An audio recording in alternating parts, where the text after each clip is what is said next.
pare de ficar perguntando o porquê das coisas o tempo todo. Isso pode, eventualmente, acabar com a sua energia mental. Você já se sentiu esgotado de tanto procurar a resposta de algo que você não encontrava?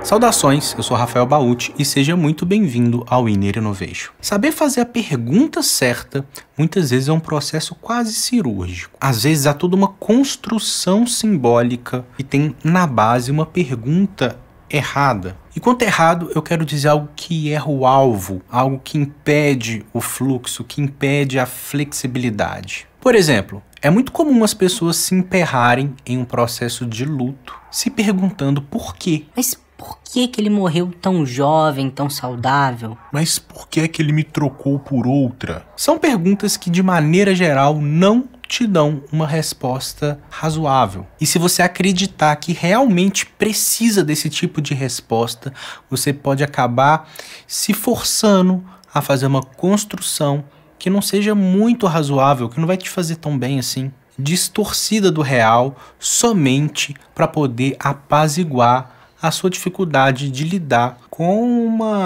um vazio, como uma não resposta, com algo que não é tão simplista assim. E não precisar de uma resposta é fundamental para que a gente não crie um mundo que corresponda às nossas expectativas. E nesse vídeo eu vou te falar de uma estratégia que pode te ajudar em muitos casos. Mas calma lá, não é uma fórmula mágica que você vai aplicar ela a todas as situações e isso vai resolver os seus problemas. Mas se você aplicar, eu garanto, aliás, eu não posso garantir, mas eu acredito que você vai perceber como que ela vai te ajudar. E aí você vai deixar isso nos comentários, vai me contar, beleza? E fazer isso é muito simples. Nós vamos substituir o porquê pelo pra quê. De maneira geral, quando a gente se vale da pergunta porquê, o nosso olhar ele está mais direcionado para o passado e para relações causais. Por que é que ele me deixou? Ele me deixou porque se apaixonou por outra pessoa? É uma justificativa sim, mas muito simplista, não consegue abarcar a complexidade das questões humanas. É por que ele sempre faz isso comigo? Ah, é porque ele quer me irritar? É porque ele não gosta verdadeiramente de mim? Enfim, mais uma vez você pode acabar num reducionismo que te impede de ver com a amplitude e com a flexibilidade que a gente precisa para as questões humanas. Mas se você se perguntar, pra que é que ele me deixou? Você vai se haver com questões um pouco mais presentes. Talvez ele me deixou para ter mais tempo livre. Talvez ele me deixou para não ter que se casar. Talvez ele me deixou para ficar com outra pessoa. Você percebe que isso tira um pouco a coisa do campo pessoal? Se o outro precisa de mais tempo e de ficar com outras pessoas, não sou eu o problema. São questões do outro. E você pode, e eu diria que especialmente vai ser bastante útil fazer isso com as suas questões. Por que é que eu sempre choro quando eu tenho uma discussão de relacionamento? E a resposta seria algo, porque eu fico triste, porque eu tenho que lidar com um possível abandono. São respostas que não permitem muita elaboração. Claro, tem todo um caminho, toda uma trajetória analítica que a gente pode ir por essa vertente. Mas o objetivo aqui não é dizer que uma pergunta é melhor do que a outra, né? Não é uma ou outra.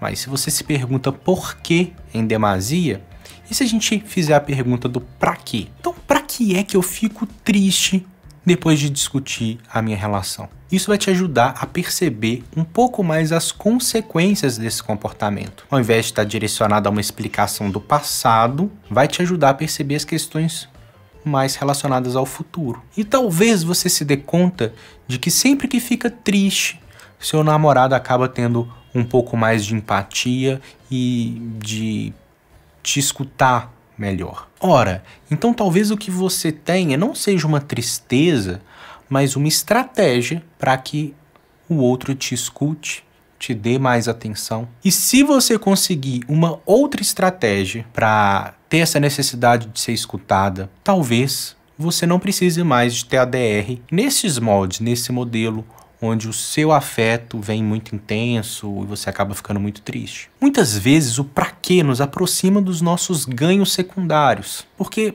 muitas vezes a gente experimenta coisas que não são muito boas pra gente, ou que a gente diz que não é muito boa, ou que a gente diz que nós não queremos, mas pelo que nós recebemos em troca.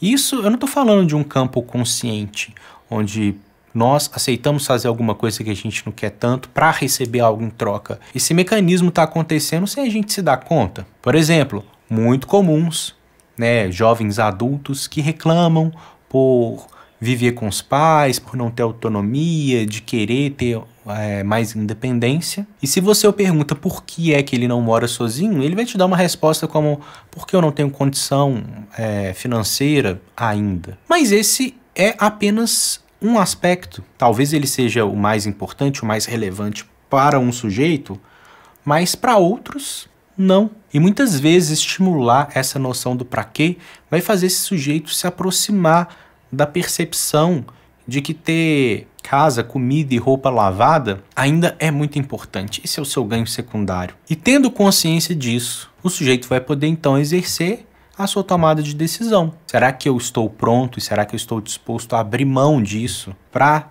morar sozinho e ter a liberdade que eu digo que eu quero? Ou será que eu estou num campo onde eu não estou disposto a abrir mão disso nesse momento de vida e lido mal com a minha insegurança ou com a imagem que as pessoas têm de mim morando com os meus pais? E aí eu acabo tendo que reclamar como se aquilo não fosse uma tomada de decisão minha. Percebe? São muitas nuances que a gente precisa avaliar. E aí, eu quero que você pare por um momento, pega um papel, alguma coisa para você anotar, pega um lápis aí e anote 3 coisas que estão te incomodando na sua vida atualmente. Sabe, geralmente a gente tem aquele tipo de coisa que a gente conversa, que a gente acaba falando quando a gente tá conversando com um amigo: tal coisa tá foda na minha vida atualmente, meu trabalho tá muito chato, meu chefe aí faz isso, ou tá muito difícil concentrar nos estudos. Pensa uns 3 e anota aí. Então você vai escrever o porquê. Por que essas coisas estão acontecendo? Sei lá, vamos supor, é um relacionamento que você acha que já deveria ter terminado.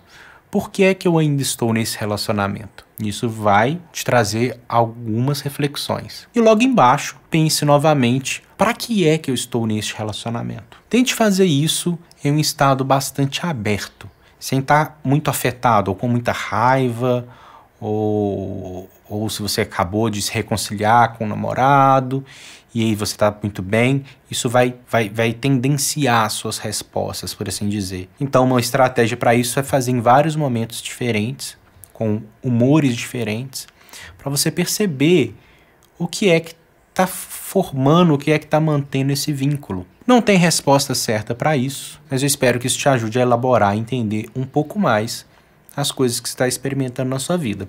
E se você se sentir à vontade, deixa aí nos comentários essa mudança do porquê e para quê, e o que isso trouxe de novo, que tipo de reflexão nova isso trouxe sobre as suas questões. Eu espero que isso te ajude a se entender um pouco melhor. E muitas vezes, mais importante do que chegar na resposta para uma pergunta é a gente conseguir fazer diferentes e diversas perguntas para a mesma questão. Quer se entender melhor? Foca mais nas perguntas do que nas respostas. É só uma dica. Então, vou ficando por aqui. Até a próxima.